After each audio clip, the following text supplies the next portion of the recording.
Buong mundo ginulat at hindi na lang sa Asia, kundi pati sa US.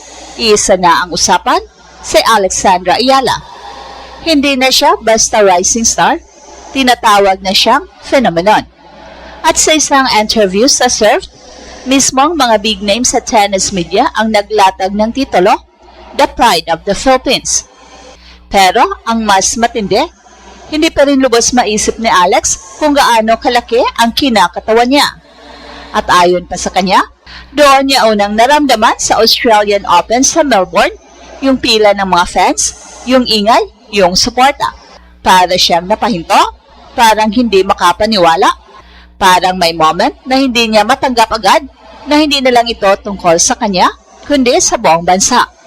Well, yan ang ating pag-uusapan in this video. Pero bago yan, ay maglalambing po muna kami. Sana i-share nyo ang aming video. I-click ang like at subscribe button, pati na rin ang notification bell. Maraming salamat po. At doon nagsimula ang transformation ni Alex. Mula sa isang wildcard na walang expectations, papunta sa isang pangalan na ngayon ay kinikilala na kahit sa US tennis scene. Ito na ang simula ng Ayala era. At ang pinakadelikado dito, hindi pa siya tapos. Yung version ni Alex na kinikilala ngayon, posible pang simula pa lang. Kasi habang lumalaki ang spotlight, mas lalong lumalabas ang maturity niya hindi lang sa laro kundi sa pag-handle ng pressure. Yung tipong hindi siya nalulunod sa ingay. Ginagamit niya ito para lalo pang tumibay. Kaya habang ang mundo abala sa pag-react sa phenomenon, si Alex tahimik lang na umaakyat. Walang drama, walang pilit, pero bawat hakbang may impact. At kung tuloy-tuloy ang ganitong trajectory, hindi lang US ang kikilala sa kanya, kundi buong tennis world na mismo ang mapipilitang sabihin, nandito na ang isang bagong puwersa. Dito na lalong lumalalim ang kwento, kasi hindi lang ito tungkol sa tennis. Ito ay tungkol sa bigat ng pagiging simbolo. Sa interview, inamin ni Alex na halos hindi niya ma-process nung una ang support na natanggap niya. Sa Melbourne, nakita niya ang pila ng fans, mga taong naghihintay, sumisigaw, umaasa, at doon niya unang naramdaman, mas malaki na to kaysa sa akin. Isipin mo yon. Isang batang lumaki lang na naglalaro ng tennis kasama ang lolo niya sa simpleng court. Ngayon, dinadala na ang pag-asa ng isang buong bansa. Hindi biro yon. Hindi lahat kinakaya yon. At kung babalikan mo ang kwento niya, mas lalong tumitindi ang impact. Sa edad na 13, iniwan niya ang Pilipinas para mag-train sa Rafa Nadal Academy. Isang desisyon na para sa karamihan, sobrang aga, sobrang risky.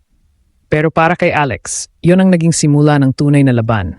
Malayo sa pamilya, iba ang kultura, iba ang sistema. At araw-araw kailangan mong patunayan na belong ka. Hindi ka pwedeng umasa sa talent lang. Kailangan mong mag-adjust, mag-improve, at mag-survive. Kaya nung tinanong siya kung ano ang pakiramdam na mag-training malapit kay Rafael Nadal, hindi lang iyon fangirl moment. Ito ay exposure sa highest level. Isang paalala araw-araw kung ano ang standard ng greatness. At dito nabuo ang mindset niya, hindi lang para sumabay, kundi para makipaglaban. Kaya ngayon, habang tumataas ang hype sa kanya, mas tumitibay ang pundasyon. Hindi siya produkto ng isang viral moment. Isa siyang produkto ng taon-taong paghahanda. At dito mo mararamdaman ang tunay na difference. Hindi siya basta nadala ng hype, siya mismo ang gumagawa ng dahilan kung bakit may hype. Bawat sakripisyo niya, bawat araw na malayo sa comfort zone, parang unti-unting hinuhubog ang isang atleta na hindi lang technically ready, kundi mentally built para sa pinakamalalaking laban. Habang ang iba umaasa sa momentum, si Alex umaasa sa foundation. Yung klase ng foundation na hindi basta-basta natitinag kahit sa harap ng big stage, big crowd, at big names. At kapag ang player may ganitong klase ng base, hindi lang siya pang isang breakout, pang matagalan siya. Kaya ngayon, ang tanong hindi na kung kaya niya bang sumabay, kundi kung sino ang unang matitinag kapag tuluyan na siyang sumalpok sa elite level. Dahil kung ang kwento niya ay nagsimula sa simpleng court, mukhang ang ending nito ay sa pinakamalaking entablado ng tennis world. Pero hindi lang kwento at emosyon ang dala ni Alex, may kasamang legit na evolution sa laro. Kung babalikan ang Miami run niya, doon nagsimulang mag-shift ang tingin ng mundo sa kanya. Pumasok siya bilang wildcard, walang pressure, walang expectation. Pero lumabas siya bilang isa sa pinaka-pinag-usapang pangalan sa tournament. At doon mo makikita ang pinaka-delikadong version ni Alex, yung player na walang takot mag-take ng risk. yung hindi natatakot sa big stage, yung kayang mag-adjust habang nasa gitna ng laban. Sa modern tennis, mahalaga ang adaptability. Hindi sapat na malakas ka lang o mabilis. Kailangan mong marunong magbasa ng kalaban, mag-adjust ng tempo, at maghanap ng butas sa sistema ng laro nila. At dito pumapasok ang strength ni Alex, ang pagiging unpredictable niya.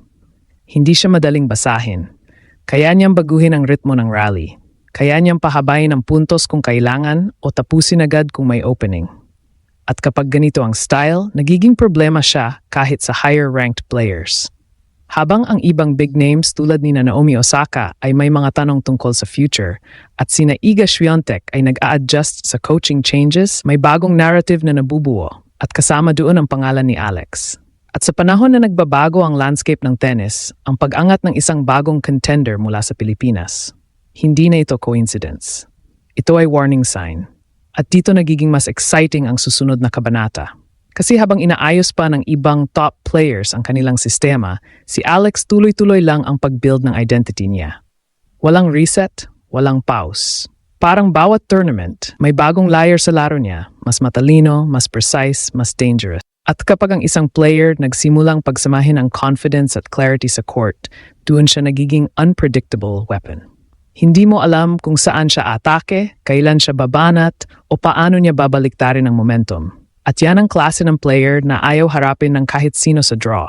Kaya habang patuloy siyang umaakyat sa rankings at exposure, hindi na ito simpleng feel-good story.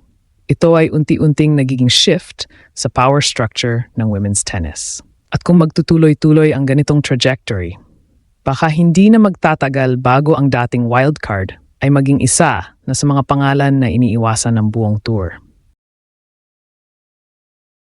Ito na ang moment ng pagbabago. Hindi lang para kay Alex, kundi para sa buong perception ng mundo sa Pinoy tennis. Kasi sa bawat interview niya, sa bawat laban, sa bawat crowd na sumisigaw ng pangalan niya, mas lumilinaw ang isang bagay, hindi na siya future lang. Nandito na siya, at kapag ang isang player umabot sa ganitong level, yung hindi na niya kailangang patunayan ang sarili niya sa salita, kundi sa laro na mismo, doon nagsisimula ang tunay na era. Hindi na ito basta hype. Hindi na ito basta viral moment. Ito ay movement. At kung magpapatuloy ang trajectory na to, darating ang panahon na hindi na siya ipakikilala bilang pride of the Philippines lang, kundi bilang isa sa mga pangalan na kayang baguhin ang direksyon ng women's tennis. Dahil minsan sa sports, ang pinakamalakas na puwersa, hindi yung matagal nang nasa taas, kundi yung bagong alon na unti-unting lumalaki hanggang sa maging tsunami. At ngayon, ramdam na ng buong mundo ang paparating na alon na yon. Ang pangalan? Alexandra, The Era Ayala.